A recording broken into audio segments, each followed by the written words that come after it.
double engine आम जो आसला कि ना सब सफा कि ना कि पानी टे मिलू ना आगु आमर जे नबी सरकार थे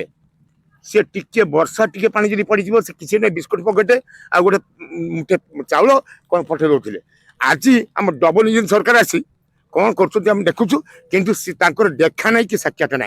धामरा आदानी बंदर भितर पानी बाहरी घर भितर पशिला पानी प्रशासन अव्यवस्था को नहीं ग्रामवासी तीव्र असंतोष लगाण वर्षा दोसिंगा पंचायत किछि परिवार जलबंदी पानी निष्कासन बाट नफल रास्ता आंठुए आंठुए पानी को घर भितर पानी खबर पाई स्थानीय सरपंच रामकृष्ण जेना पंचायत पानी घेर परिवार को भेटी आंठुए पानी भितर सरपंच जाई पानी घेर परिवार को समस्या बुझी लोकों कहवा कथा आदानी धामरा बंदर पानी आसी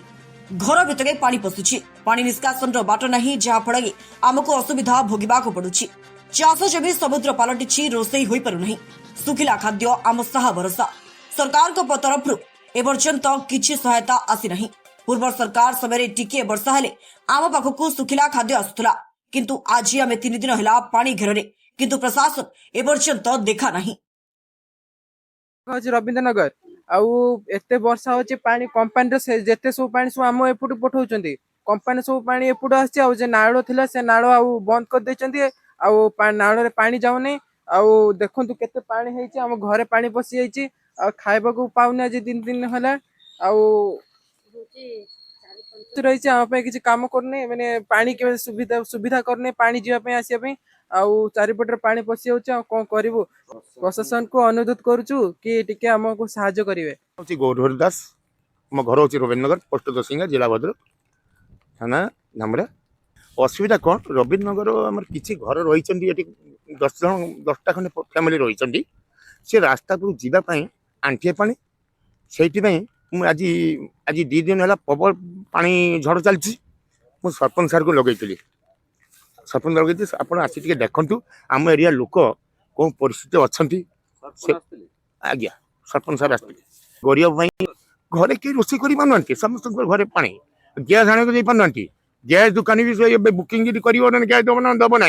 गैस बुकिंग कलापर 3 दिन 4 दिन 5 दिन पर भी गैस दौरान गरीब लोक बंचे खाया पार सरकार को जनइबी कौन सरकार को मुझे अनुरोध करगु आमर जे नबी सरकार थे सी टिके वर्षा टिके पानी जब पड़ से किसी ना बिस्कुट पकेटे आ गोटे मुठे चाउल कौन पठे दौले आज आम डबल इंजिन सरकार आसी कौन कर देखुचु किंतु देखा ना कि साक्षात ना किंतु डबल इंजिन सरकार यहाँ देखी किसी करतु किसी करू कर लोक मान जो मैंने पानी भाषुंट रवीन्द्रनगर दसिंगा पंचायत घरे जल फल सब ढुकिकी खाते पाते 2 दिन पाइनी और कि खिया पिया किसी है 2 दिन है आज घर पानी फानी पशि जाइए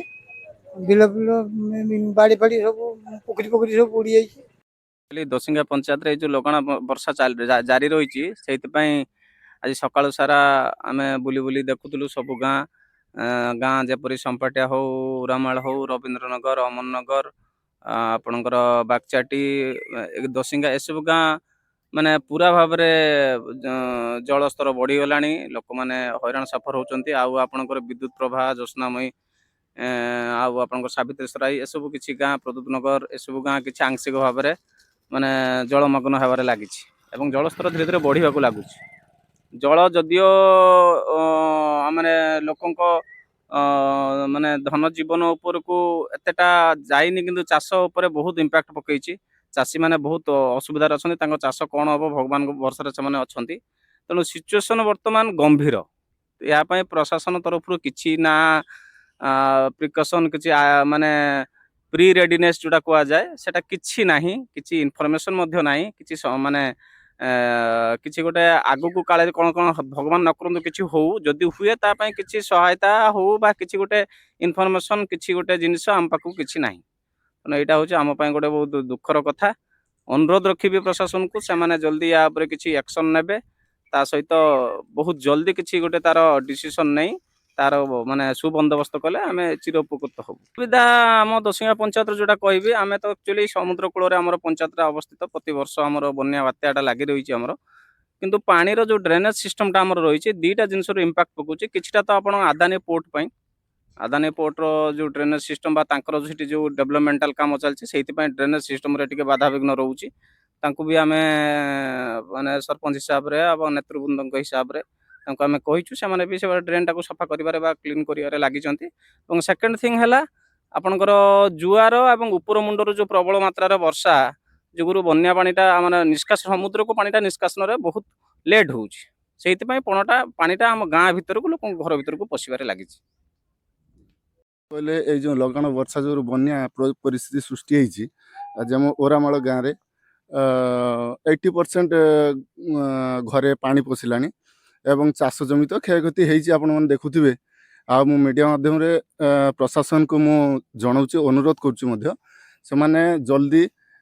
ଆମ ରାସ୍ତାଘାଟ ହେଉ କିମ୍ବା ଡ୍ରେନେଜ୍ ସିଷ୍ଟମ୍ ହେଉ, ଯେଉଁ ପାଣି ଯେଉଁ ନିଷ୍କାସନ ହେଇପାରୁନି ସମୁଦ୍ରକୁ,